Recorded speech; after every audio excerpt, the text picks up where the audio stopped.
जय शिव शंभो, जय महाकाल। तो शुरुआत करते हैं आज हम डे 20 अपने मास्टर सीरीज़ के, जिसमें हम एक ओवरऑल रिवीजन करने वाले हैं, अपनी थ्योरी पीवाईक्यू प्रैक्टिस करने वाले हैं। अभी हमने डे 11 से डे 19 तक जितना भी लिटरेरी थ्योरी पढ़ा है पेपर 1 में, वो पेपर 2 में, वो हम सारा प्रैक्टिस करेंगे। That is cycle 2 grand revision, ठीक है।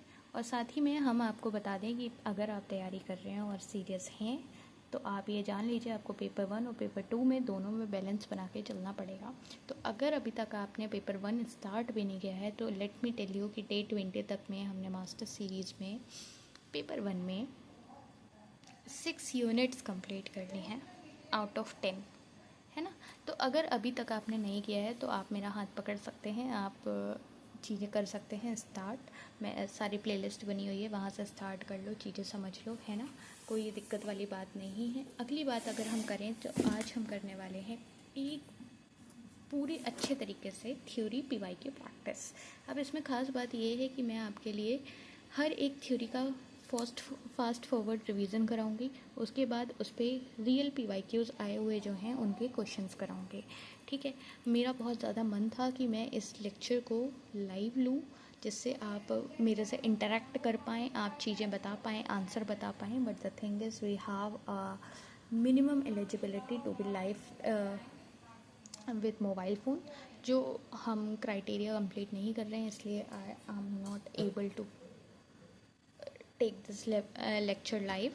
तो उसके लिए आप मदद कर सकते हैं, आप ज़्यादा से ज़्यादा शेयर करें, सब्सक्राइब करें, है ना, जिससे हम आपसे ज़्यादा से ज़्यादा इंटरेक्शन कर पाएँ, है ना। चलो, वो तो सारी बातें बात की हैं। पहले हम आपको बता दें कि लिटरेरी थ्योरीज़ होती क्या है। लिटरेरी थ्योरीज़ हमने बहुत सारी पढ़ी थी, like structuralism, Marxism, psycho analysis, feminism और पोस्ट कोलोनियलिज्म।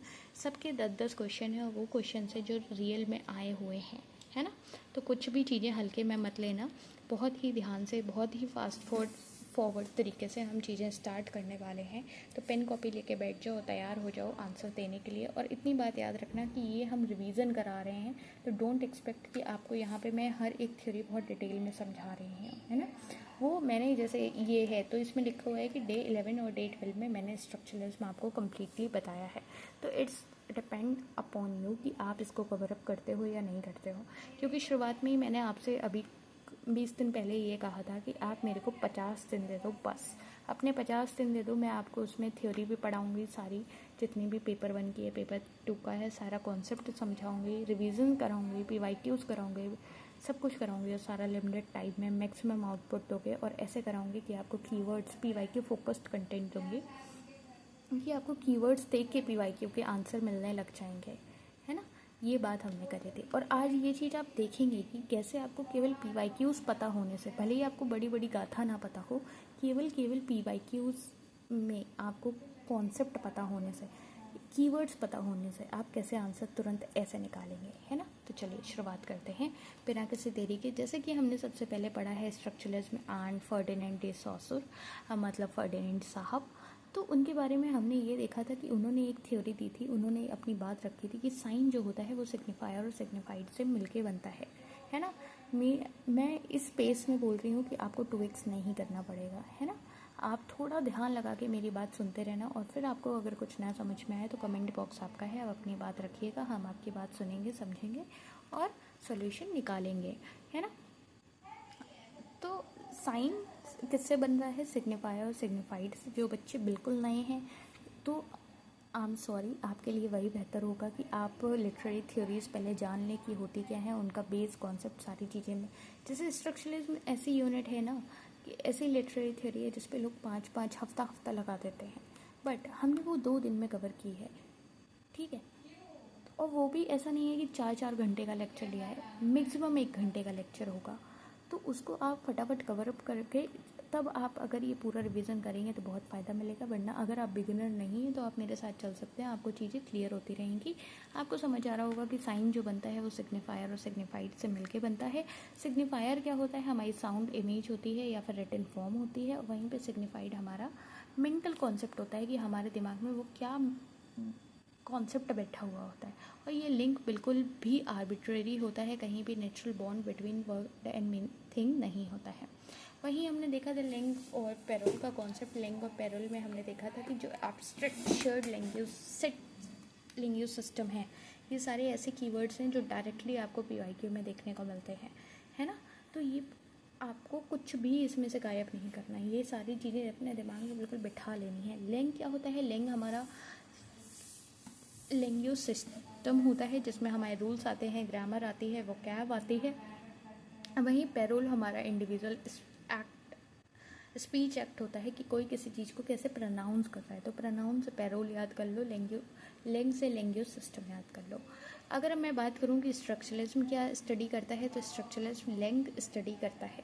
सिंक्रोनिक और डाइक्रोनिक में मैंने आपको अंतर बताया था कि सिंक्रोनिक क्या है, जो टाइम के साथ सिंक कर जाए, स्नैपशॉट एट वन मोमेंट। वहीं डाइक्रोनिक क्या है, जो हिस्टोरिकल चेंज देखे अक्रॉस टाइम, कि आज से 10 साल पहले कैसा था और अब कैसा है।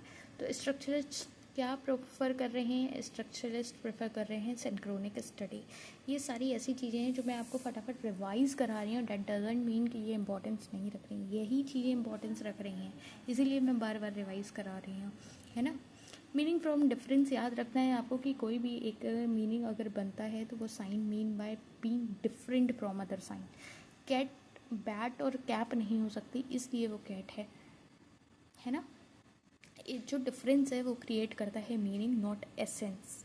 वहीं पे बाइनरी अपोजिशन, अब देखो आपको याद कैसे करना है, आपको याद ऐसे करना है। बाइनरी अपोजिशन आया तो आपको ये रट लेना है, तो ये समझ लेना है कि ये क्लॉड लेवी स्ट्रॉस की बात हो रही है। जहाँ भी आपको ये दिख जाए समझ लेना बाइनरी अपोजिशन की बात हो रही है। बाइनरी अपोजिशन क्या है? ऐसे कल्चर्स जो ऐसे अपोजिट पेयर हो, like nature culture, raw cooked, sacred profane, ठीक, day night, these underlie all myths.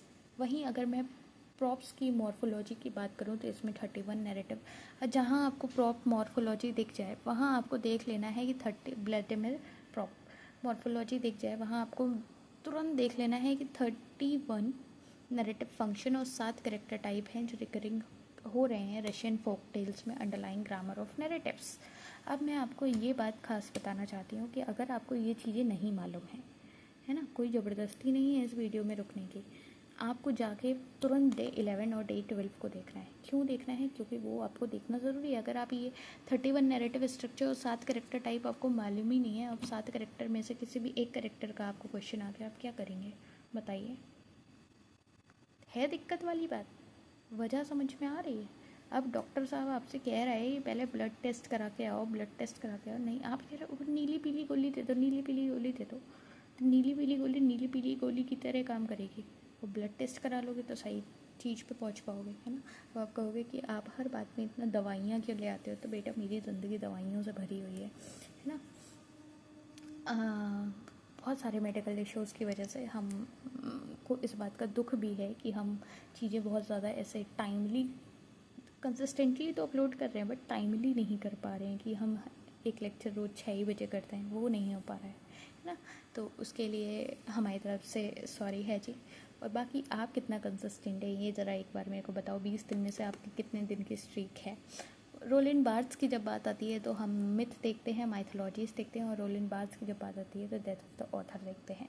ये दो आपको बिल्कुल ऐसे याद रखने हैं कि मिथ की बात आ रही है या फिर डेथ ऑफ द ऑथर की बात आ रही है तो रोलिन बार्थ्स की बात आ रही है, जिनका कहना है कि ऑथर की इंटेंशनल अथॉरिटी को हटा देना चाहिए।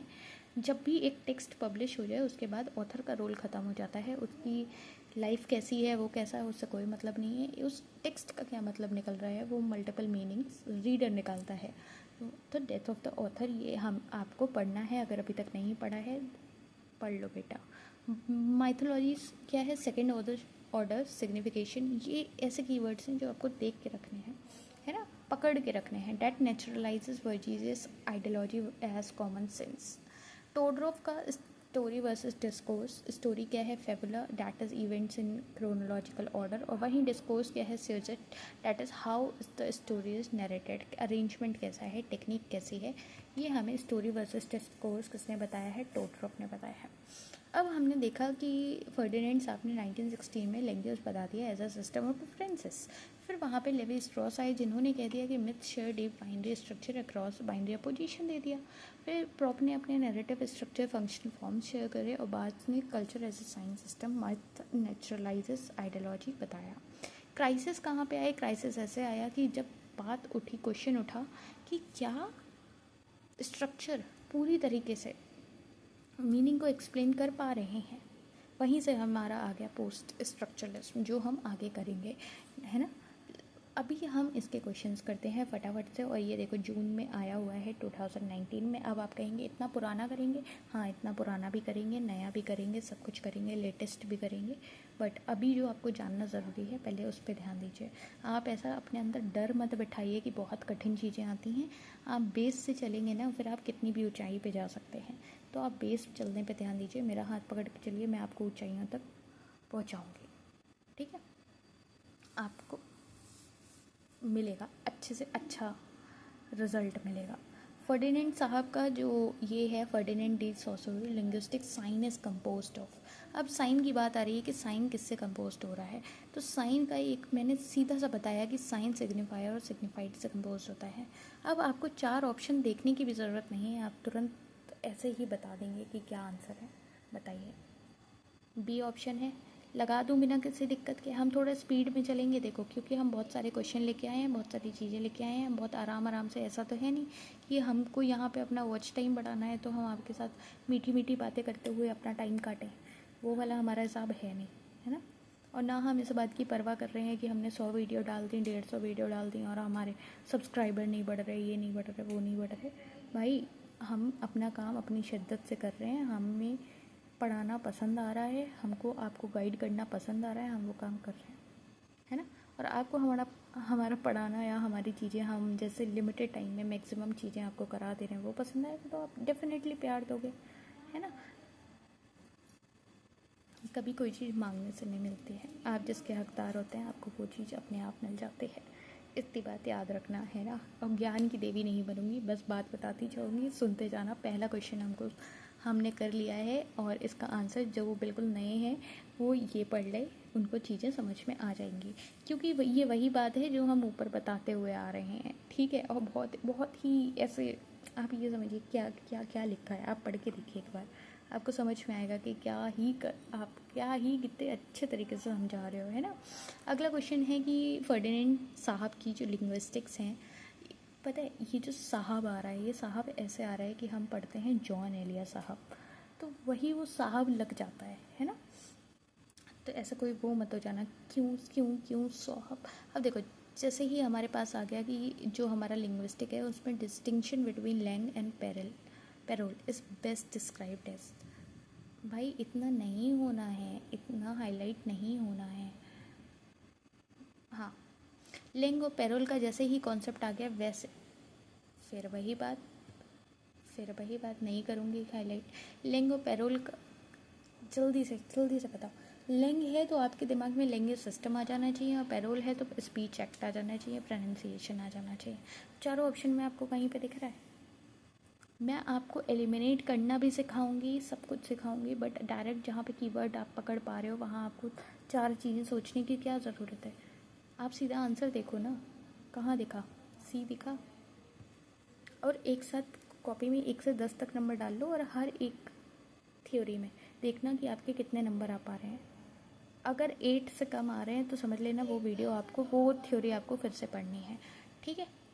अगली बात अगर हम करें कि जो प्रिंसिपल है फर्डिनेंड साहब का कि in language there are only differences without positive terms means. बताओ, क्वेश्चन देखा ठीक है।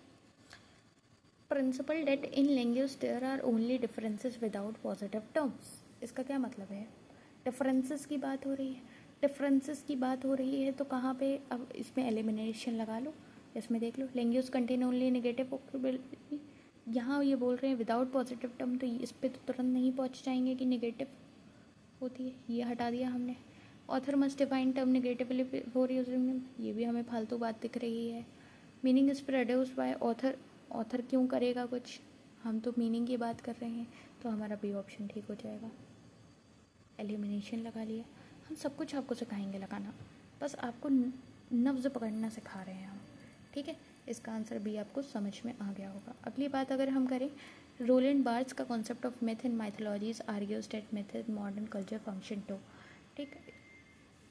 रोलैंड बार्थ्स की अगर हम बात कर रहे हैं, हमें मिथ और माइथोलॉजीज, तुरंत हमें रोलैंड बार्थ्स की बात आएगी, दो बात से याद आएंगी, एक तो माइथोलॉजीज का मिथ और दूसरा हमें क्या याद आ जाएगा, डेथ ऑफ द ऑथर।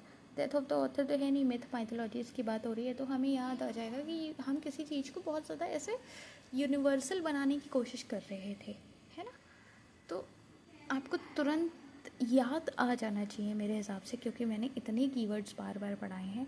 तो आपको प्रिजर्व एंशिएंट ग्रीक, इसकी तो बात हो नहीं रही है। साइकोलॉजिकल आर्केटाइप्स, इसकी भी बात नहीं हो रही है। Expose all unconscious desire of capitals, are capitalist, इतनी भारी बातें थोड़ी हैं। तो हमारा आंसर क्या है, naturalize historically contingent ideologically loaded meanings making bourgeois value appear universal and eternal.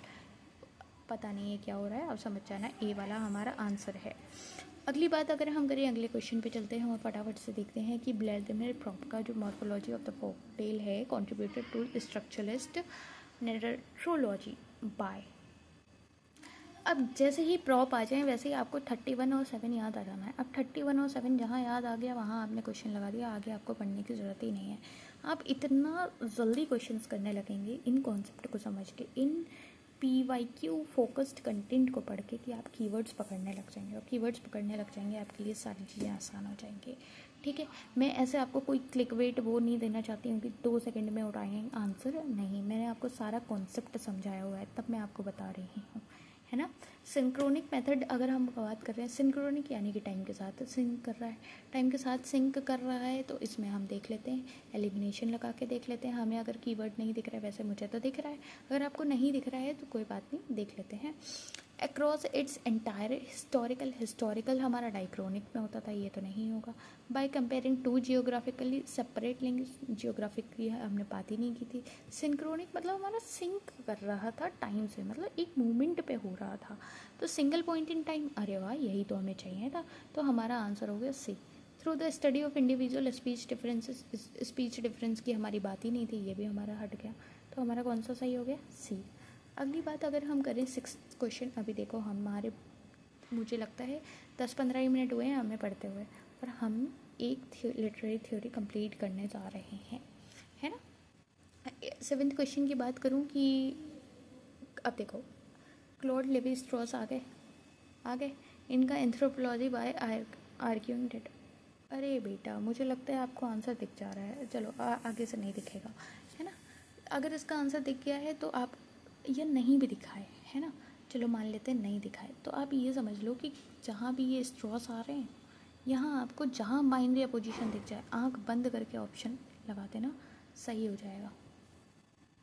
समझ गए, ये नहीं है हवा में सिखा रही हूँ, ये बता रही हूँ कि मैंने सारे कॉन्सेप्ट पढ़ाए हैं, उसके बाद मैं आपको बता रही हूँ कि कैसे आपको कीवर्ड पहचान के आंसर तुरंत देना है, समझ रहे हो, that's the thing.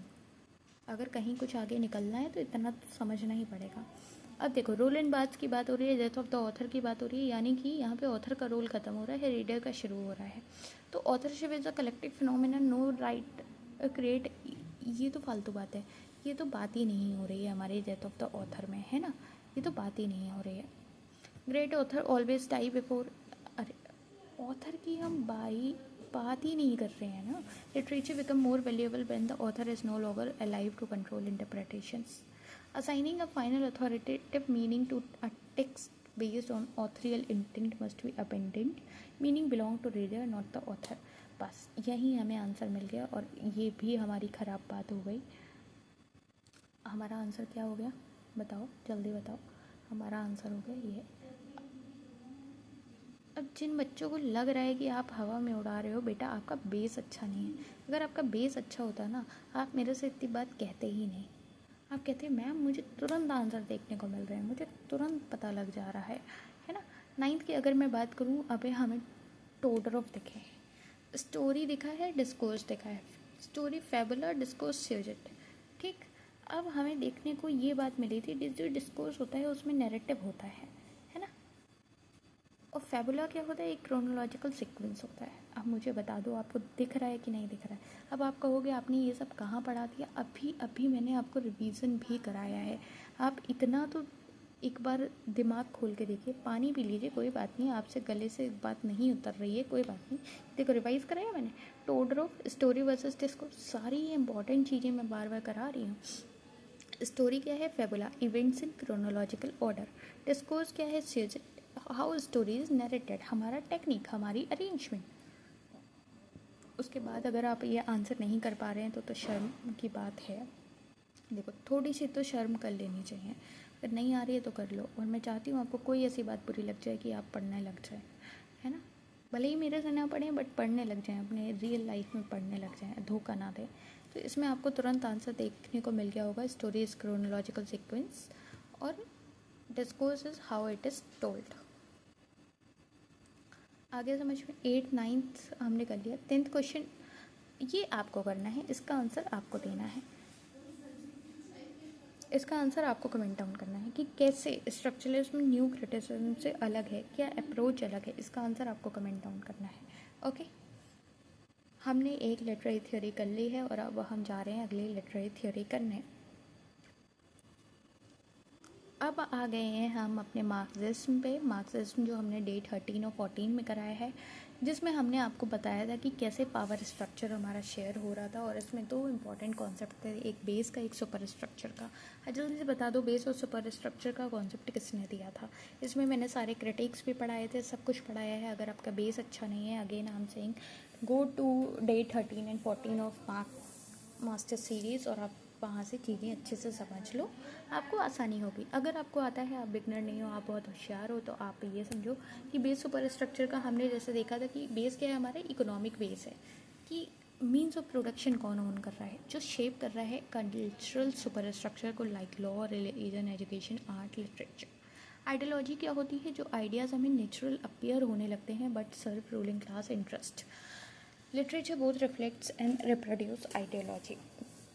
False consciousness क्या होता है कि वर्किंग क्लास पीपल एक्सेप्ट कर लेते हैं रूलिंग क्लास आइडियोलॉजी को और उनको लगता है कि बस वही चीज़ ठीक तो है, हो तो रहा है हमारी गुजर बसर, चाहे वो उनको कहीं ना कहीं बहुत दुख दे रही हों चीज़ें, वो नहीं समझ पा रहे हों कि इट्स आज सर्विंग देयर एक्सप्लॉयटर्स। वो हमारी हो गई फॉल्स कॉन्शियसनेस। हेजेमनी याद रखना है, ग्रामसी का कॉन्सेप्ट है, यानी कि किसी पे रूल करना विद कंसेंट।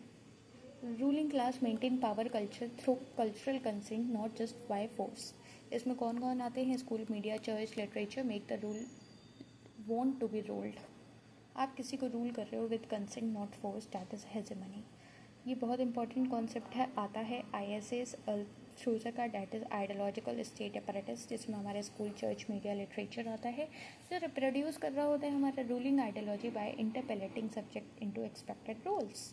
रिफिकेशन, ल्यूकास का कॉन्सेप्ट आपको याद होगा, जिसमें हमने बात की थी कि सोशल रिलेशन अपीयर होते हैं as thing, natural law rather than human construct. Literature can enforce और एक्सपोज दिस। और डोमिनेंट रेजिडुअल इमेजिन्ड विलियम की हमने बात की थी, जिसमें वो कह रहे थे कि at any moment culture contains, किसी भी मोमेंट ऑफ टाइम पे जो कल्चर है वो कंटेन कर रहा होता है हमारे ruling values, surviving old values और न्यू चैलेंजिंग वैल्यूज़। जो रूलिंग वैल्यूज़ थे उनको हम डोमिनेंट कह रहे थे, जो सर्वाइविंग ओल्डर वैल्यूज़ थे उन्हें हम रेजिडल, और न्यू चैलेंजिंग वैल्यूज़ को हम इमर्जेंट कह रहे थे।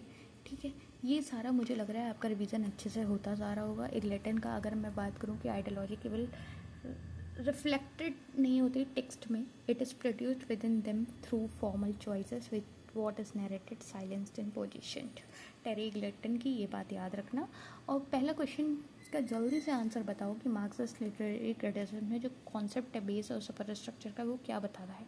अब बेस और सुपर स्ट्रक्चर जैसे ही देखना आपके दिमाग में आ जाना चाहिए इकोनॉमिक बेस। अब इकोनॉमिक बेस आपको कहाँ दिख गया, ये बताओ। दिख गया, आंसर हो गया, आगे पढ़ने की ज़रूरत है। मतलब आप क्वेश्चन पढ़ो, पूरा पढ़ो, मैं नहीं कह रही मत पढ़ो, लेकिन आप खुद बताओ, आपको पढ़ने की ज़रूरत है। अभी ऐसे ऐसे क्वेश्चन भी दिखाऊंगी जहाँ आपको ऑप्शन बिल्कुल बिल्कुल सेम लग रहे होंगे। चिंता मत करो, सब चीज़ें हैं, सारे लेवल की हैं। अगली बात अगर मैं करूँ, अगला क्वेश्चन, एंटोनियो ग्राम्सी का कॉन्सेप्ट हेजेमनी।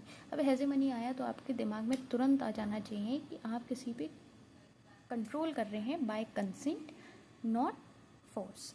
अब आपको कंसेंट कहाँ देखने को मिल रहा है ये बताओ, क्योंकि इसका मेन वही है, कंसेंट वाली बात है ना। कंसेंट वाली बात है तो कहाँ आपको कंसेंट दिख रहा है? यहाँ दिख रहा है? नहीं। यहाँ दिख रहा है? नहीं। यहाँ दिख रहा है? हाँ। Making ruling value seem like common sense through school, media, art and literature. बस यही आंसर हो गया। अब मेरे से कहो कि मैम ये कठिन लग रहा है। कहाँ से कठिन लगेगा भाई, ऐसे पढ़ा रही हूँ मैं। लाओ इसको ऐसे कर देती हूँ आपको, ये हमारा हो गया। ठीक है, अगली बात अगर मैं करूँ आपसे, क्या हो जाता है बेटा, कोई बात नहीं। अगली बात मैं करूँ अगर आपसे कि अल्थ्रूजर का आइडियोलॉजिकल स्टेट एपरेटसेस डिफर कैसे हैं रिप्रेसिव स्टेट एपरेटसेस। ISA RSA से क्यों अलग हैं बताओ, जल्दी जल्दी बताओ। ISA में आप आइडियोलॉजिकल स्टेट एपरेटसेस में क्या देख रहे थे कि आपको एक ऐसी आइडियोलॉजी बताई जा रही है जिससे बच्चा वो चीज़ें सीख ले रहा है, आपके दिमाग में वो आइडियोलॉजी बैठ जा रही है, फ्रॉम चर्चेस, फैमिली, मीडिया, है ना, वहाँ से। और रिप्रेसिव कैसे अलग है, जल्दी बताओ। इसका आंसर मुझे लगता है आपको दिख गया है ना। अच्छा, ऑप्शन नहीं दिख रहा था, लो भैया देख लो। तो ये कैसे अलग है, क्योंकि इसमें हम ISAs में क्या कर रहे हैं, हम कंसेंट के थ्रू स्कूल, मीडिया, चर्चेस से कर रहे हैं, तो वही आपका आंसर हो गया। ठीक, अगली बात हम करें, क्वेश्चन नंबर 3 पे जाते हैं हम। 3 हो गया, 4 पे जाते हैं। और 4 पे हम देखते हैं कि लुकास का जो है, जो उन्होंने आर्ग्यू किया है कि जो बेल्जेक मैंने पढ़ने को कहा था, टोल्स्टॉय, ये तो मैंने पढ़ने को कहा था। अभी तक जिन जिन ने नहीं पढ़ा है, एक एक बार अपने आप को डांट लो, क्योंकि मैं डांटूंगी तो ज़्यादा बुरा लगेगा। ये क्वेश्चन अच्छा है, देखो। That the great realist novels of the 19th century achieve something politically valuable because they.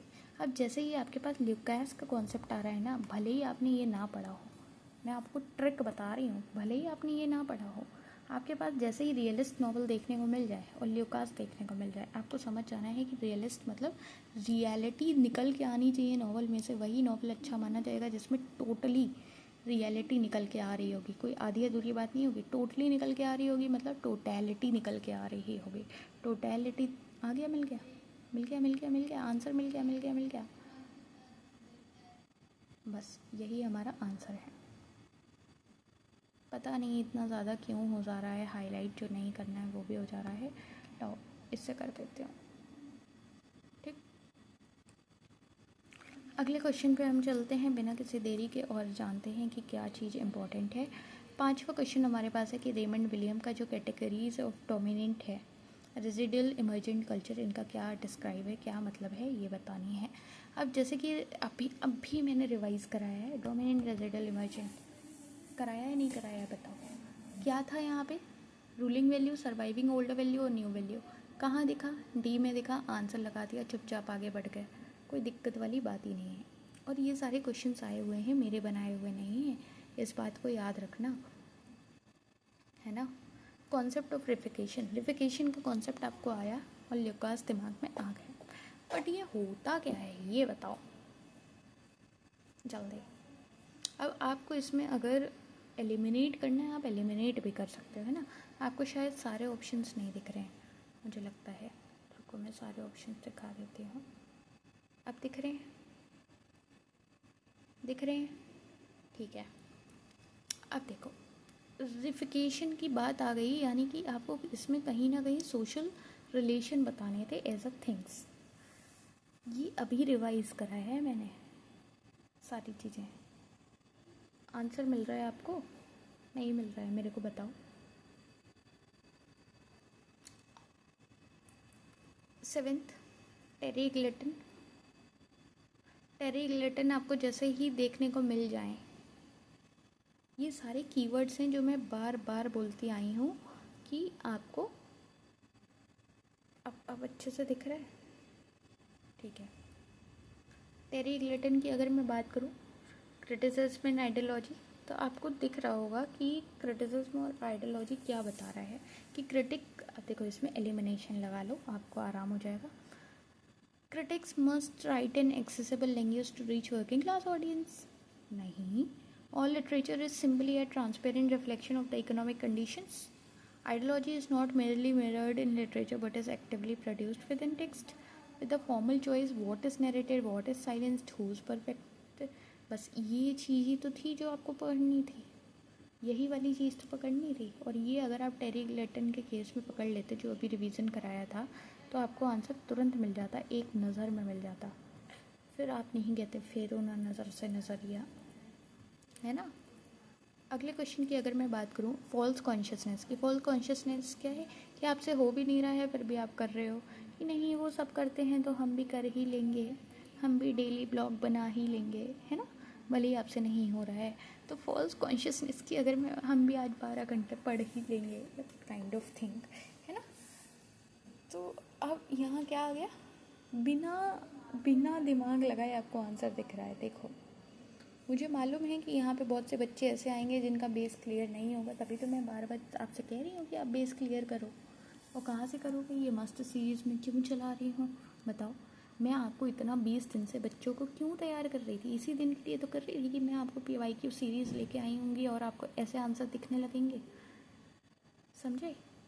अब यहाँ पे मैं अगर आपको थ्योरी पढ़ाने बैठ गई सारी यूनिट्स की, तो बताइए ये लेक्चर मैं 12 घंटे की मैराथन कर दूँ, 12 घंटे की मैराथन कर दूँ तो आप में और हम में और सब में अंतर ही क्या रह जाएगा, समझे।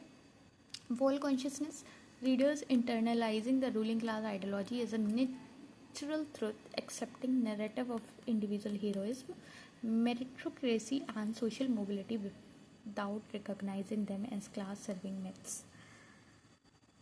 ठीक, और जिनको लग रहा है ना कि नहीं समझ में आ रहा है, एक बार वीडियो पॉज करके ये जो लिखा है ना, इतनी आसान भाषा में लिखा है, पढ़ लो, आपको समझ आ जाएगा, कौन सी बड़ी बात है। लेकिन आपसे वो भी नहीं हो रहा है तो आई एम सॉरी, क्योंकि आप 3rd क्लास के बच्चे नहीं हैं, आप एक पोस्ट ग्रेजुएट बच्चे हैं आई गेस। गोल्डमैन्स का कॉन्सेप्ट आ गया है जेनेटिक स्ट्रक्चरलिज्म का। ये बताना है कि कैसे ये आर्ग्यू कर रहा है deep structure of literary text को। बताओ इसका आंसर कौन बच्चा दे पाएगा। और वही बात है, मैं लाइव तो क्लास ले नहीं रही हूँ, लेकिन बच्चों से सामने सामने पूछूँ कि बताओ बताओ बताओ, अब कैसे पूछूँ, मैं नहीं पूछ सकती, मैं मजबूर हूँ मैं। चलो कोई बात नहीं। Lucien Goldmann's concept of genetic structuralism argues that the कहाँ जा रहे हैं हम, the deep structure of literary text is. अब यहाँ पे आप चाहे एलिमिनेशन लगा लो, चाहे आप कुछ भी लगा लो, आपको आंसर मिल जाना है। देखो जो भी हमारा गोल्डमैन का कॉन्सेप्ट है जेनेटिक स्ट्रक्चरलिज्म का, जो मैंने आपको पढ़ाया है, ऐसा नहीं है मैंने आपको नहीं पढ़ाया है, ठीक। और जब मैंने आपको ये पढ़ाया है तो उसमें मैंने आपको एक टर्म बताया था, अगर आपको याद हो, गोल्डमैन वाले में मैं लिख के बताती हूँ आपको, मैंने एक टर्म बताया था होमोलॉजी, बताया था। अब आपको कहीं होमोलॉजी दिख रहा है, होमोलॉजी नहीं होमोलोगस दिख रहा है, दिख रहा है। कीवर्ड से भी काम चलेगा, वैसे आप दिमाग लगा के करोगे तो देखो डिटरमाइंड बाय, ऐसे भी करा देती हूँ, क्या आर्ग्यू कर रहा है, determined by authors genetic inheritance and psychological matter. नहीं भाई, ऑथर से क्या मतलब है यहाँ, identical to formal structure identified by Russian formalist. हम किसी एक जगह की तो बात कर नहीं रहे हैं, हम तो जेनेटिक स्ट्रक्चरलिज्म की बात कर रहे हैं। Produce by author conscious ideological commitments, personal चीज़ों की भी बात नहीं कर रहे हैं, तो हम किसकी बात कर रहे हैं, homologous to structurally parallel with mental world view of social class that produce the text not simply a reflection of it. ये वाला चीज़ जो है ये आपको पकड़नी थी, और ये आप पकड़ लेते तो इसका आंसर आप ये लगा देते बिना सोचे समझे, और आपका सही भी होता, है ना। ये कुछ ऐसी चीज़ें हैं, ये आप तब कर पाएंगे जब आप बार बार रिवीजन करेंगे। और ये 10th क्वेश्चन आपके लिए है, आपके लिए होमवर्क में है, आप इसका आंसर मेरे को कमेंट डाउन करिए, बताइए। Your active participation is must. देखो ऐसा कोई मज़ा नहीं आएगा कि मैं आपके लिए बढ़िया बढ़िया चीज़ें लाती रहूँ और आपका एक्टिव पार्टिसिपेशन मिले नहीं, दैट नॉट अ थिंग, है ना। तो एक्टिवली पार्टिसिपेट करो, अपने आप को बेहतर बनाओ। How does Marxist literary criticism fundamentally differ from the liberal humanist criticism in its reading of text? कैसे अलग है बताओ, इसका आंसर कमेंट डाउन करो जल्दी। अगली यूनिट पे हम चलते हैं, उसका आंसर आपको कमेंट डाउन करना है। हम अगले पे आ गए हैं साइको एनालिटिक क्रिटिसिज्म पे, जिसमें हम बात करेंगे सिगमंड फ्रॉइड, लेकेट, क्रिस्टीवा, हार्लोट ब्लूम, इन सब के बारे में हमने बात करी थी। और हमने जाना था कि फ्रॉइड की जो टोपोग्राफी है, जिसमें उन्होंने हमको बताया है कि कॉन्शियस, प्री कॉन्शियस और अनकॉन्शियस 3 लेवल बताए थे। फ्रूट का स्ट्रक्चर भी हमको देखने को मिला था, आईडी, सुपर ईगो और ईगो, जिसको मैंने ऐसे ग्लेशियर फॉर्म से बताया था बहुत अच्छे से। और जो बच्चे नहीं कंसिस्टेंटली पढ़ रहे हैं, बेटा आप सीरियस नहीं हो ना। अब सीरियस नहीं हो तो बताओ मैं क्या कर सकती हूँ। यहाँ मैंने आपको बताया था ग्लेशियर से कि यहाँ पे चीज़ ये छुपी हुई है, यहाँ पे ये छुपी हुई है, यहाँ जो नीचे जो दिख नहीं रही है और ये इतनी बड़ी सी है, ये अलग चीज़ है ना। ये ऐसे करके फ्रूट स्ट्रक्चर बताया था मैंने। टोपोग्राफी भी बताया था, कॉन्शियस जो हम जानते हैं, प्री कॉन्शियस जो हम याद कर सकते हैं कि अच्छा ये मेमोरी उसके साथ की है ना, अनकॉन्शियस जो रिप्रेस्ड हैं, जो हमने अपने दिल के अंदर दबा दिए हैं एक कोने में, बट वो कहीं ना कहीं हमारे बिहेवियर से निकल के आ जाती हैं। रिप्रेशन क्या होता है, जो हम अपने अंदर चीज़ दबाते रहते हैं, अनएक्सेप्टेबल डिज़ायर्स जो हमें कहीं ना कहीं अनकॉन्शियस वे में ले जाती हैं, और they return in disguised form like dreams, slip, symptoms and literature. Sublimation क्या है कि किसी इंसान को गुस्सा आ रहा है और वो ऐसी चीज़ें करने लग रहा है, लाइक किसी इंसान को बहुत गुस्सा आ रहा है और वो बॉक्सिंग करने लग रहा है, that is sublimation. Redirecting sexual और aggressive energy into socially valued activities like art, writing, music. Creative genius is successful sublimation. अगर कोई भी इंसान अपनी चीज़ को, भले उसे जो भी गुस्सा आ रहा है, कुछ भी अपनी एनर्जी को एक क्रिएटिव वे में लगा पा रहा है, सक्सेसफुल सब्लिमेशन कर पा रहा है, तो वो क्रिएटिव जीनियस है। ओडिपस कॉम्प्लेक्स मैंने बताया था कि बच्चा जो है वो अपोजिट सेक्स पेरेंट से बहुत प्यार कर लेता है। लाइक हमने देखा था कि कैसे बच्चा अपने पिता को ही अपना दुश्मन मानने लग जाता है, अपने माँ के प्रेम में शादी करना चाहता है। ये सारी चीज़ें हमने पढ़ी थी ओडिपस कॉम्प्लेक्स। और इसमें हमने जैसे माँ और बेटे का हमने देखा था ओडिपस कॉम्प्लेक्स, वैसे ही हमने एक पिता और बेटी का भी देखा था, और उसका भी मैंने नाम बताया था। और जल्दी से मेरे को कमेंट डाउन कर दो कि उसको क्या कहते हैं। लेकिन का मिरर स्टेज देखा था कि बच्चा जब अपने शुरुआती महीनों में होता है, तब वो अपनी एक इमेज बना लेता है जिसमें उस ईगो फॉर्म हो जाती है। उसको लगता है कि वो पूरी तरीके से कंप्लीट है, बट वो होता नहीं है। चलने को चल भी नहीं पा रहा है, अपने आप को कंप्लीट मान रहा है, तो वो एक आइडेंटिटी क्राइसिस होती है जहाँ ईगो फॉर्म हो जाती है। और इनके 3 ऑर्डर भी थे, इमेजिनरी, सिंबॉलिक और रियल। ठीक है। अब देखो, जब मैं इतनी सारी चीज़ें आपको रिवाइज़ करा रही हूँ, तो डोंट एक्सपेक्ट कि मैं आपको बहुत आराम से कराऊंगी, क्योंकि मैं आपको रिवाइज़ करा रही हूँ। आराम से मैंने आपको कहाँ कराया है, 2 क्लासेस में कराया है, आपको वो करनी थी। लेकिन के 3 ऑर्डर हमने देखे, इमेजिनरी, सिंबॉलिक और रियल। इमेजिनरी क्या है, जो हमारी इमेज ईगो मिरर स्टेज में बन जाती है। सिंबॉलिक हमारी लैंग्वेज, हमारी लॉ, पैटर्नल ऑर्डर। और रियल क्या है, जो हम रेजिस्ट करते हैं, civilisation like trauma and death. लेकिन का अनकॉन्शियस हमने देखा था लैंग्वेज से कैसे रिलेटेड है, वर्क थ्रू मेटाफर। मेटाफर के थ्रू जो हमारा वर्क कर रहा था, डेट इज कंडेंसेशन। और मेटानॉमी के थ्रू जो वर्क कर रहा था, वो हमारा डिस्प्लेसमेंट हो रहा था। कंडेंसेशन इज लाइक कि आप बहुत सारी इमेजेस को एक में मिला दे रहे हो, कंडेंस कर दे रहे हो। और मेटानॉमी या डिस्प्लेसमेंट इज लाइक कि आप अपनी बात कैसे ना कैसे डिस्प्लेस कर दे रहे हो एक अलग फॉर्म में, है ना। Exactly as language does. Desire हमने देखा था कि वो हमेशा मेटानॉमिक ही होती है। Slides from object to object, never satisfied the object. Subject is constituted by lack, all narrative structure by this endless desire. ठीक। क्रिस्टेवा का हमने सीमियोटिक देखा था, प्रीलिंग्विस्टिक ड्राइव्स देखी थी, rhythm the maternal disturbs the symbolic patriarchal language. Poetic language in the site of this eruption. Bloom का anxiety of influence देखा था, हार्लोट ब्लूम, इनका कहना था कि जो न्यू पोइट्स हैं उनमें कहीं ना कहीं वो एक एंग्जाइटी रहेगी कि हमारे जो एंसेस्टर्स हैं, जो हमारे प्रिकर्सर्स हैं, वो हमसे ज़्यादा अच्छा लिख के चले गए हैं, तो वो एक एंग्जाइटी ऑफ इन्फ्लुएंस रहेगा। ये हमने साइको एनालिसिस में इतनी सारी चीज़ें पढ़ी थी, और इसके साथ में कुछ और भी इंपॉर्टेंट चीज़ें पढ़ी थी, बट क्योंकि हम रिवीजन कर रहे हैं तो हमने आपको जस्ट दे दिया।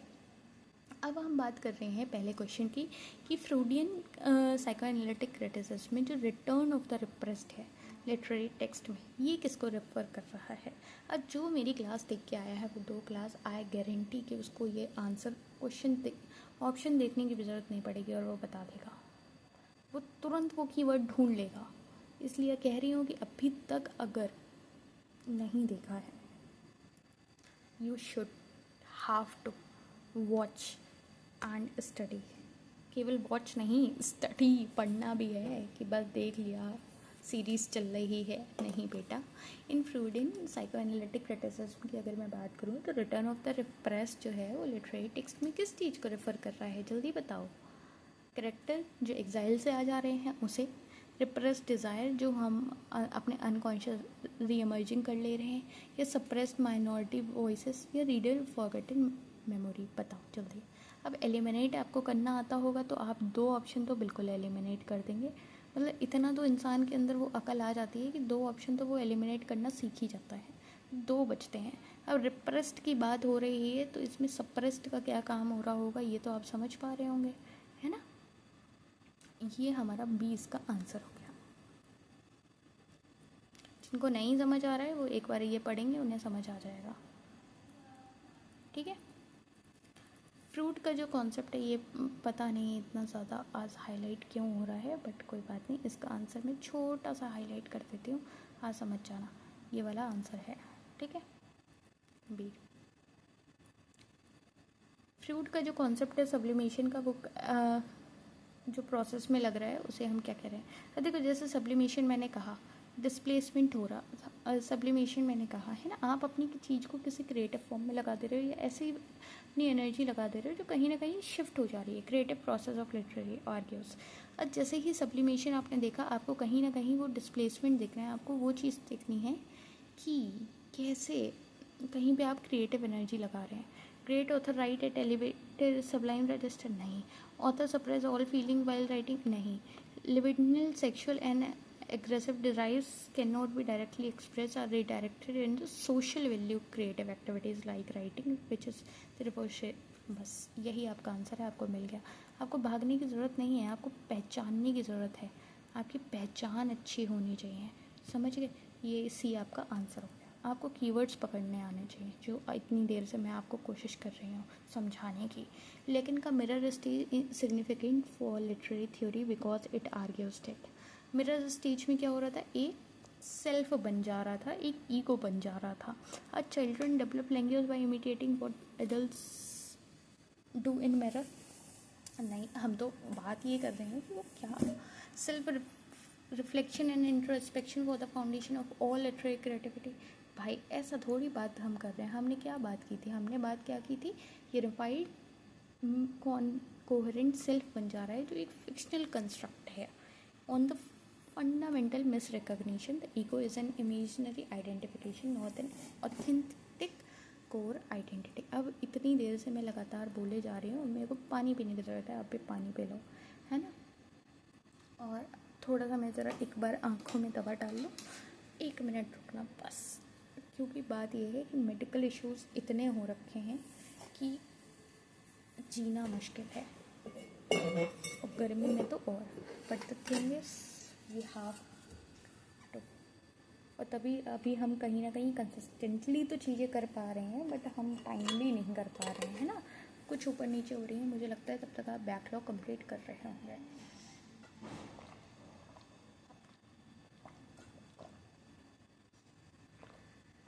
हमारे पास इतना भी टाइम नहीं होता है हम वीडियो एडिट करें, उसमें 4 बार डालें कि सब्सक्राइब कर लो, कि ये कर लो, कि वो कर लो, क्योंकि टाइम ही नहीं है।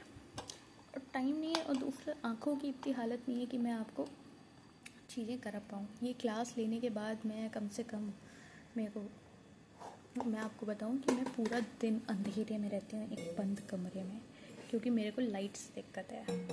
और मैं थोड़ा आराम इसलिए करती हूँ ज़्यादा कि कम से कम मैं क्लास ले पाऊँ, 2 क्लासेस तो ले ही पाऊँ, है ना, समझ रहे हो।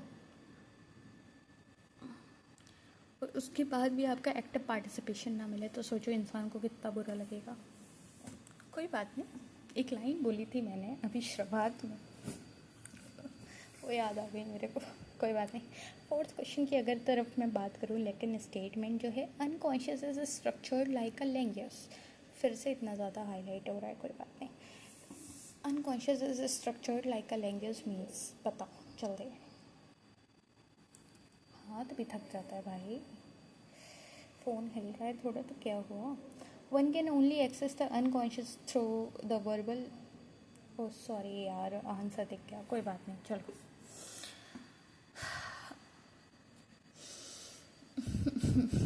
गहरी सांस लेनी ज़रूरी है क्योंकि आंखें बोल रही हैं बस हो गया, बट कोई बात नहीं, अभी हम देखते हैं, हम करेंगे आज ये पूरा करेंगे, ठीक है। मैं बहुत अच्छे से ये पूरा कंटेंट डिज़ाइन करके लाई थी, चलो कोई बात नहीं, करते हैं, लेट्स ट्राई। लेकिन का स्टेटमेंट अनकॉन्शियस, बात ये नहीं है कि मैं आपको पढ़ा नहीं सकती, और बात ये भी नहीं है कि मैं आपको, मतलब मेन बात ये है कि मैं दिल से पढ़ाना चाहती हूँ, चीज़ें कराना चाहती हूँ, बट कहीं ना कहीं मेरी हेल्थ, कहीं ना कहीं मेरे मेडिकल इश्यूज़ मेरे को पूरी तरीके से चीज़ें करने नहीं दे रहे हैं, जहाँ पे मेरे को गुस्सा आ जाती है। कोई बात नहीं, हम उसको कंट्रोल करे हुए हैं और उसको कहीं ना कहीं क्रिएटिव प्रोसेस में लगाएंगे, दैट इज़ सब्लिमेशन, और देखते हैं, है ना, लेट्स गो। लेकिन स्टेटमेंट जो unconscious is structured like a language means, बताओ। अब मुझे लगता है आप इसका आंसर भूल चुके होंगे जो आपने देखा था, है ना। चलो अब बताओ मेरे को, अब एलिमिनेट करो एक बार। इनका जो है कि वो एक जो अनकॉन्शियस है वो स्ट्रक्चर हो जाता है एक लैंग्वेज की तरह। इसका क्या मतलब है? इसका मतलब है कि one can only access the unconscious through verbal thinking of cure of our psychoanalysis। नहीं, ये बात नहीं अच्छी लगी हमें, ये नहीं सही है। learning a new language requires the unconscious to accept new, नहीं, अनकॉन्शियस, अब कुछ कहेंगे मैम वही वाला सही होता है जिसमें बहुत लंबा सा लिखा होता है, बस वही सही होता है। हाँ देखो, आपकी बात मैं मना नहीं करूँगी, बट हर जगह नहीं होता है, तो आपको कॉन्सेप्ट आना चाहिए, इसमें आपका बी वाला सही है। तो इसको एक्सप्लेनेशन चाहिए, एक बार इसको पढ़ लो, आपको समझ आ जाएगा, क्योंकि डिस्प्लेसमेंट कंडेंसेशन अभी यही पढ़ाते हुए आ रही हूँ मैं, है ना। In Lacanian theory desire is characterized as permanently unsatisfied, because desire हमेशा अनसेटिस्फाइड क्यों रह जाती है, बताओ। सोसाइटी प्रोहिबिट करती है, इसलिए unconscious continuously generate new desire जो पूरी नहीं हो पाती हैं। Desire are always for another person who is inherently unpredictable. A desire is not for any specific object but for impossible recovery of an. ये अभी मैं पढ़ा के आई हूँ, इसमें आपको कीवर्ड पता है क्या पढ़ना था? इसमें आपको कीवर्ड पकड़ना था वो ऑब्जेक्ट पैटिटा। ये क्या मतलब है? Impossible recovery of an originary wholeness. इसको आपको याद रखना है। तो इसमें आपका कौन सा हो गया? पांचवा वाले का डी हो गया।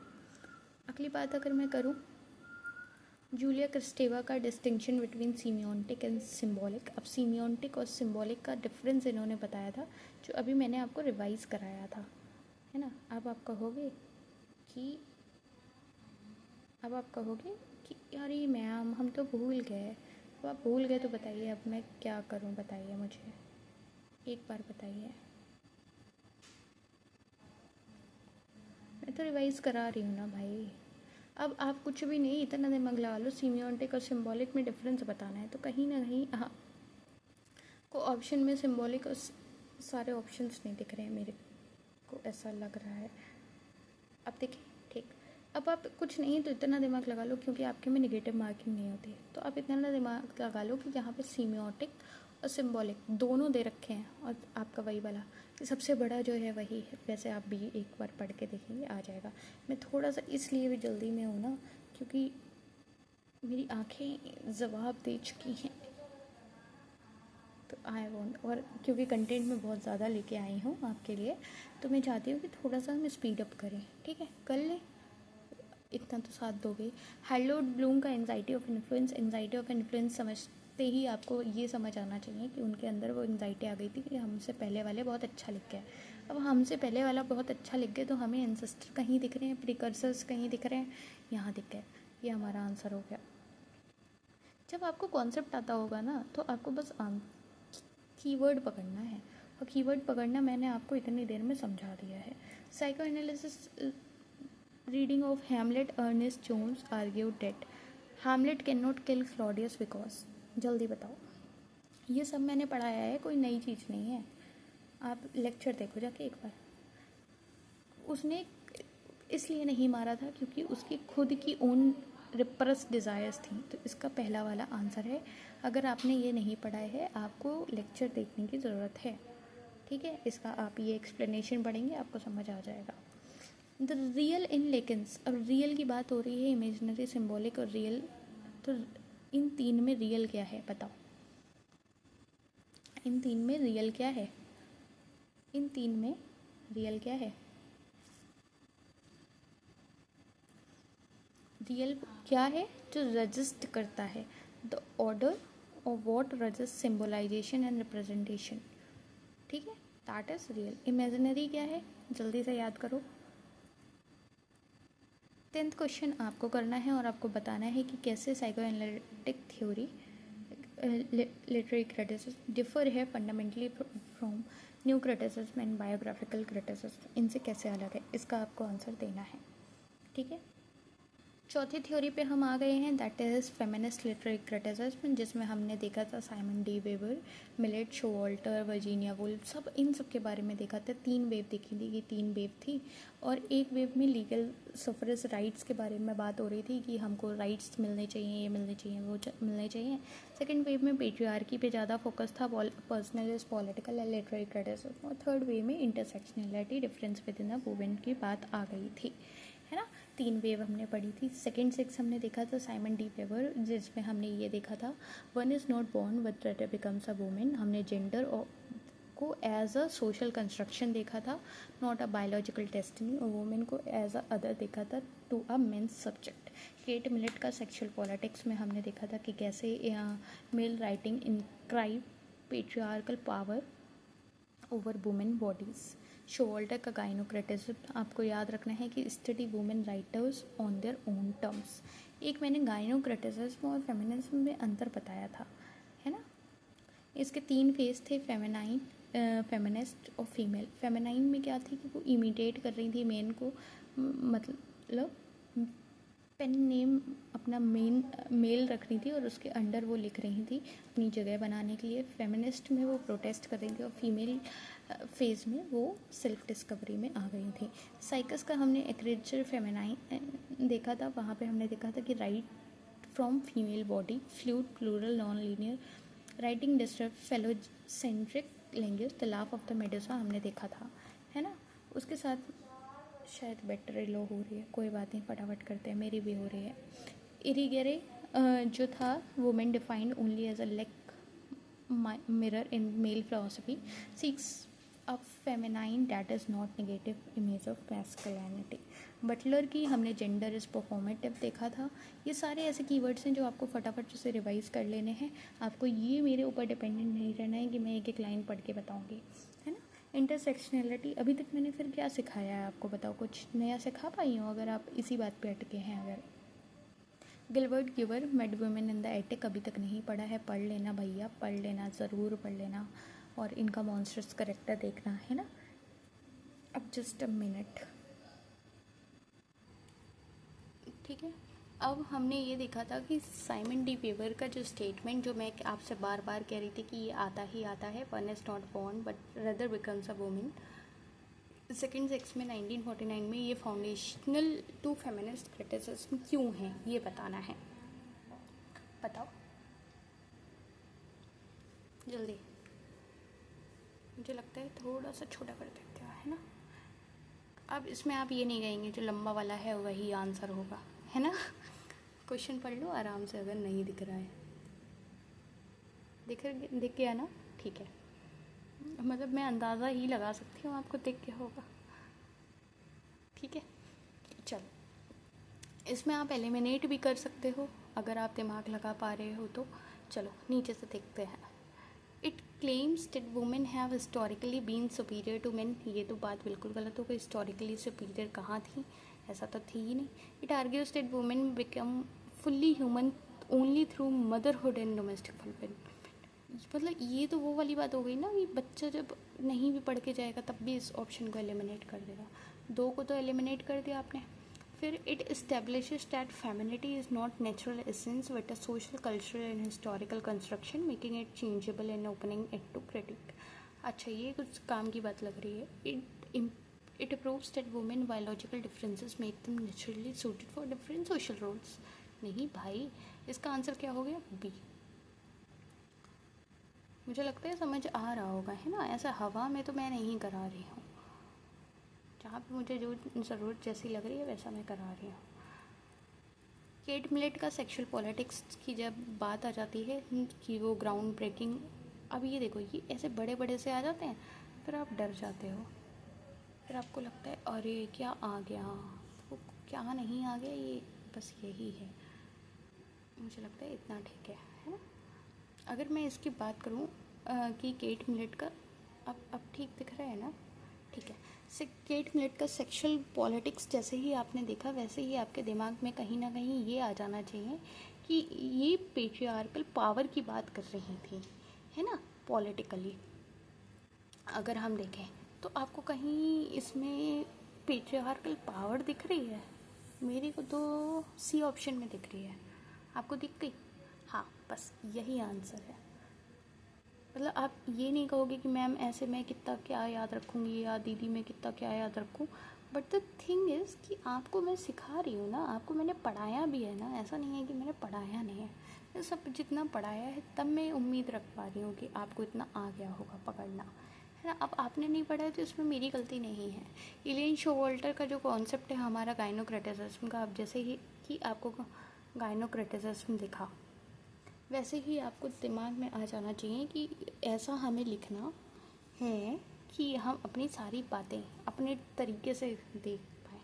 तो हमें ओन टर्म्स पहले ही उसमें दिख गया, ठीक है। Studies women writers and their literary history themes building a female literary tradition rather than measuring women against a male standard. बस मैं को एक ही पढ़ के समझ आ गया कि यही है। अब ये नहीं है कि आपको चारों नहीं पढ़ना है। आपको अगर कीवर्ड नहीं दिख रहा है तो आपको चारों ही पढ़ने पड़ेंगे।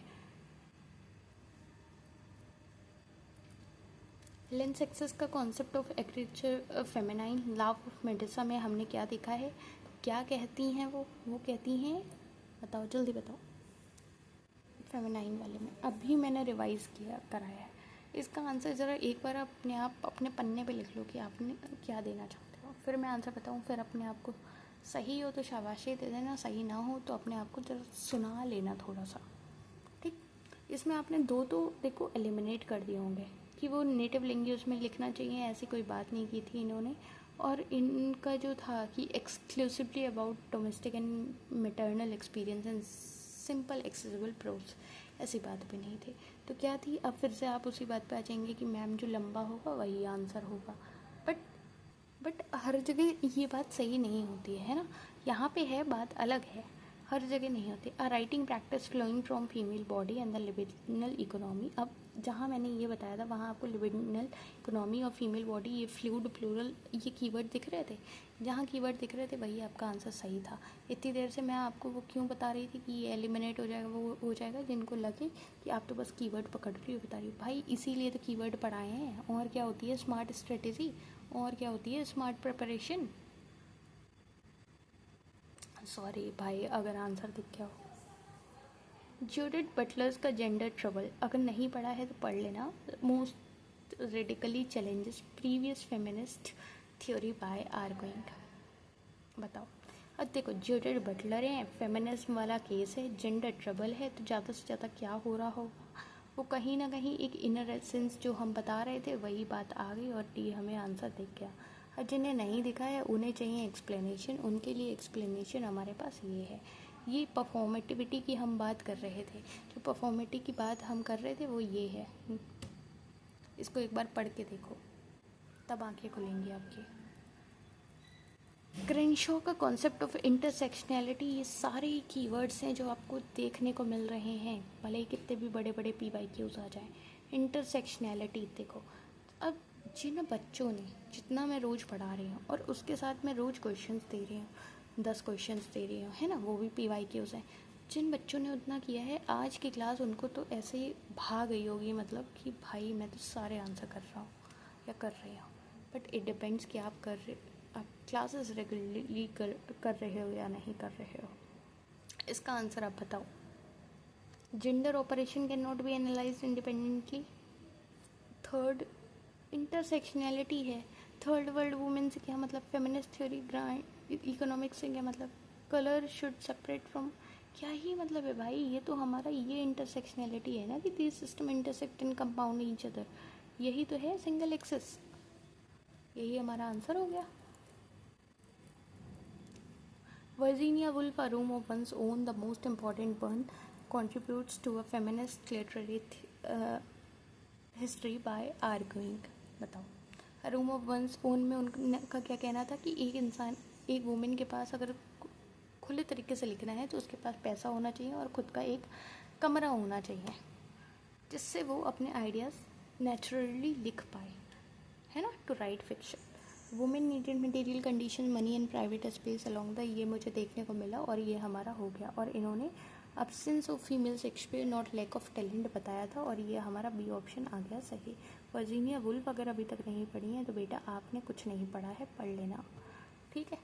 अगली बात अगर मैं करूं आपसे, तो हमारे पास है गिलबर्ट एंड गिबर का the mad women in the attic, जो हमें देखने को मिली है। और इनका आंसर आपको मुझे लगता है दिख गया है, बट आप एक बार दिमाग लगाइए कि जब मैं गिलबर्ट गिबर की बात कर रही थी तो आपको मैंने इसमें कुछ कीवर्ड बताए थे। एक मॉन्स्टर्स और एंजल बताया था। मॉन्स्टर्स और एंजल कहीं पे आपको देख सुनागा। ये आइडल वुमेन जो विक्टोरियन वाली है, एंजेला, उसके बारे में क्या कह रही थी वर्जीनिया वुल्फ कि हर इंसान के अंदर, हर वुमेन के अंदर जो एक एंजल वुमेन है वो उसे हटानी पड़ती है, जलानी पड़ती है, तब वो एक सही इंसान अपने लिए, हक के लिए रख पाती है ना।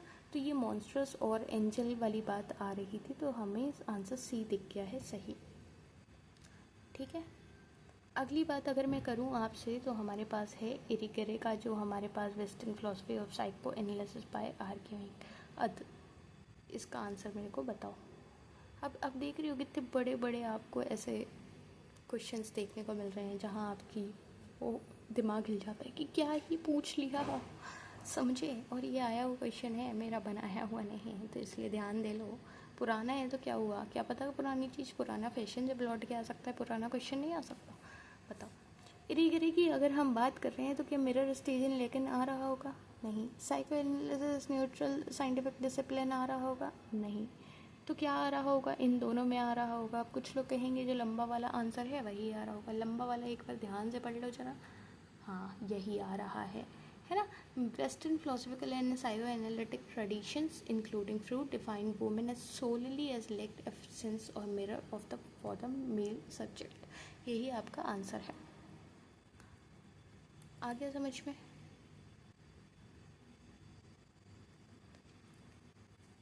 अगली हम बात करें 3 फेजेस ऑफ वुमेन, हमने देखे थे, कौन कौन से देखे थे। एक हमने फेमिनाइन देखा, अच्छा हाँ, फेमिनाइन, फेमिनिस्ट और फीमेल देखा था। ये करस्पॉन्ड कर रहे थे रिस्पेक्टिवली टू। बताओ, ये वाला क्वेश्चन आराम से ध्यान से करना। और अच्छा, 10th क्वेश्चन तो हम आपको होमवर्क पे दे रहे हैं, इसका आंसर आराम से सोच के मेरे को बताना, है ना।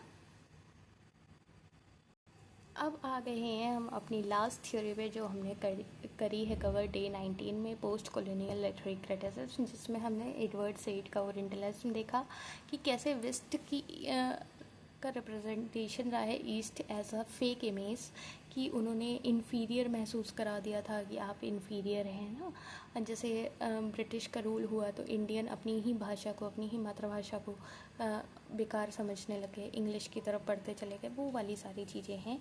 नॉलेज इज़ पावर, ये फोकॉल्ट का कॉन्सेप्ट है। फ्रेंच फैनन हमने देखे थे, black skin white mask work, जिसमें हमने देखा था कि colonized work person bears a psychological white mask. अच्छा, वाइट मास्क के साथ एक हमने वाइट इंक पढ़ा है कॉन्सेप्ट फेमिनिज्म में। वाइट इंक किस किस को मालूम है, ज़रा मेरे को कमेंट डाउन करके बताओ वाइट इंक क्या होता है।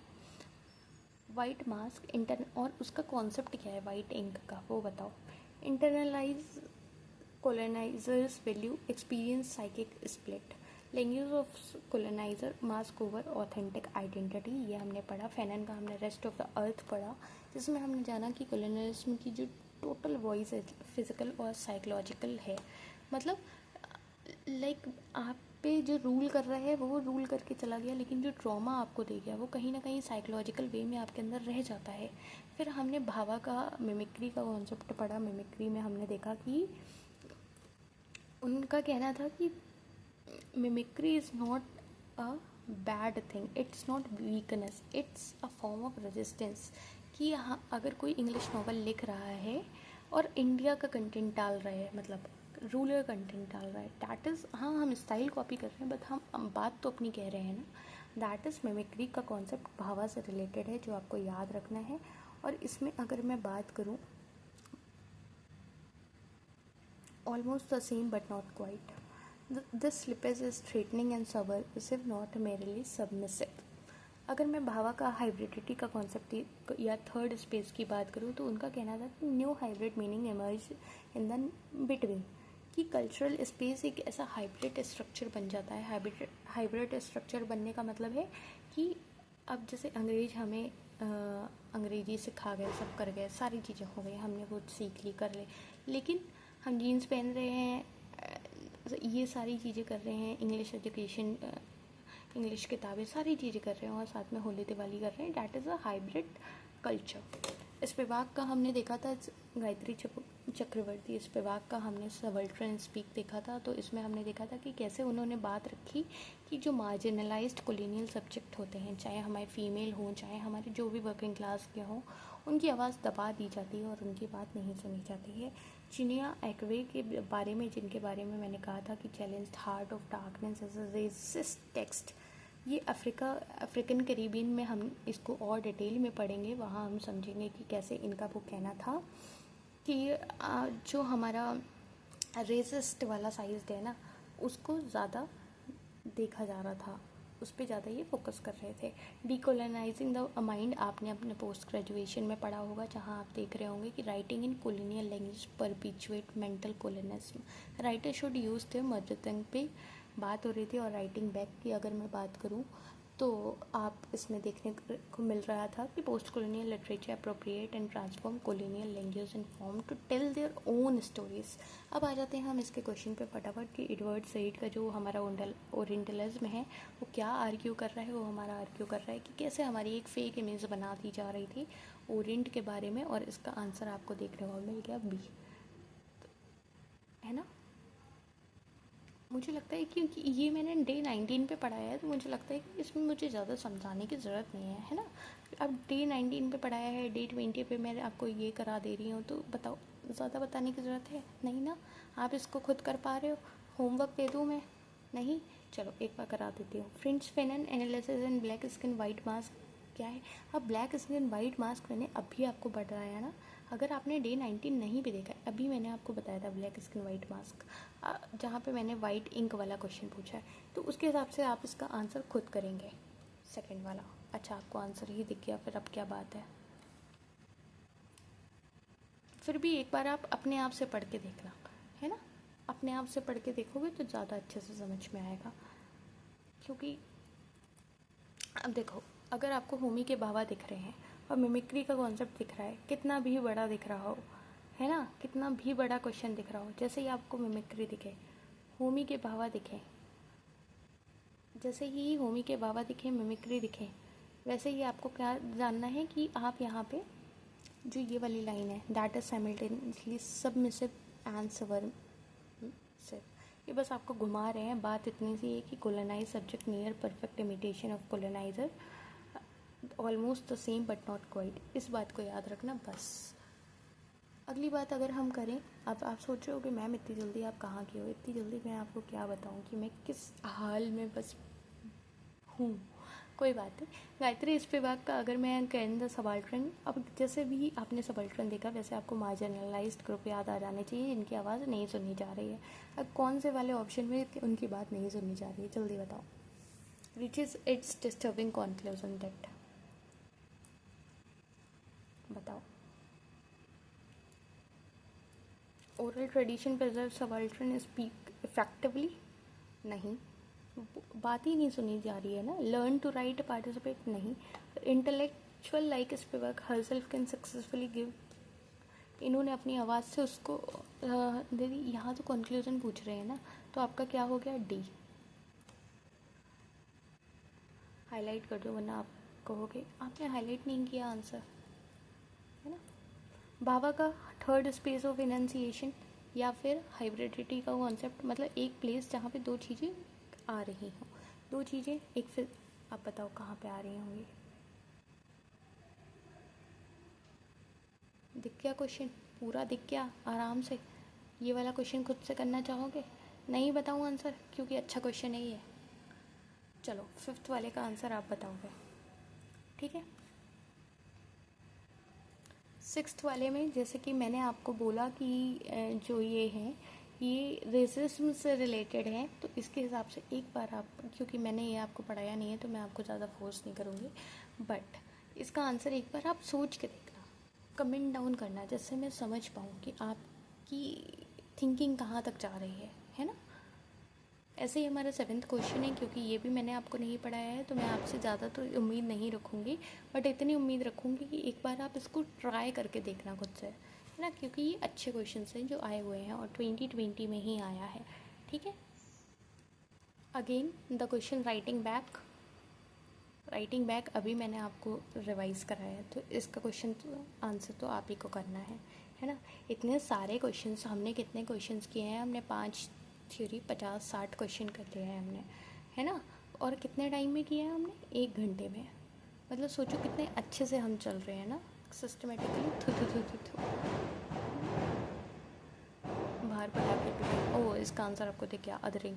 चलो कोई बात नहीं, अब ये 10 क्वेश्चन आप अपनी तरफ से रिवाइज़ कर लेना। और आई एम सॉरी कि मैं इसको और ज़्यादा नहीं करा पा रही हूँ, बट द थिंग इज़ कि मैं अब आपको मतलब क्या ही एक्सप्लेन करूँ, ठीक है जो है। हाँ, हायर एजुकेशन मैंने आज लिया है, लेक्चर बहुत अच्छे से लिया है, तो in case you have missed it out you have to check it out. और ये देख रहे हो, ये सारी चीज़ें मैंने बहुत अच्छे से कराई हैं, तो इसको कर लेना आराम से। और इसी के साथ हमारी साइकिल 2 कंप्लीट होती है। I am very glad, I am very grateful, I am very happy कि ये हम 20 दिन बहुत अच्छे से कर पाए हैं। अगर आपने नहीं किया है तो आपको साथ में आना है, करना है, क्योंकि अभी हमारे पास तब भी टाइम है। देखो इसमें भी हमने क्वेश्चंस किए हैं, अच्छे से किए हैं, है ना। अभी हमारे पास तब भी टाइम है। ऐसा ना हो कि आपके पास समय ना बचे और आप उस वाले हाथ में हो कि अब क्या करें, चिड़ियाँ चुग गई खेत। ये हमारा थ्योरी फ्लैश कार्ड है, आप समझ सकते हैं इसको, स्क्रीनशॉट ले सकते हैं अगर आपका लेने का दिल कर रहा हो तो। और I think that's all for today. और इसी के साथ हम आज की क्लास को यहीं पे कंप्लीट करते हैं और मिलते हैं एक नई साइकिल में, एक नए अंदाज के साथ, एक नए क्लास के साथ। I hope you love the content. आपको ये कंटेंट बहुत अच्छा समझ आया होगा कि जहाँ पे आपको सारी थ्योरी का रिवीजन भी मिल गया और PYQs भी देखने को मिल गए। इन केस आपको चाहिए हो कि हम आपको नंबर ऑफ़ क्वेश्चंस और बढ़ा दें, थ्योरी कम कर दें, ऐसी चीज़ें हों, आप अपने सजेशंस दे सकते हैं, अपना एक्टिव पार्टिसिपेशन दिखा सकते हैं। और मैं तो यही चाहूँगी कि अगला जो हम क्लास लें, लाइक जो भी हम इस टाइप से PYQ वाला क्लास लें, वो हम लाइव लें, है ना। लाइव के लिए जो भी क्राइटेरिया है वो आप पूरा करा देंगे, मुझे मालूम है। और इसी के साथ मिलते हैं एक नई क्लास में। See you in the next class. आप भी पढ़ते रहिए, समझते रहिए, और हमको मौका दीजिए समझाने का, है ना। चलिए, ओके।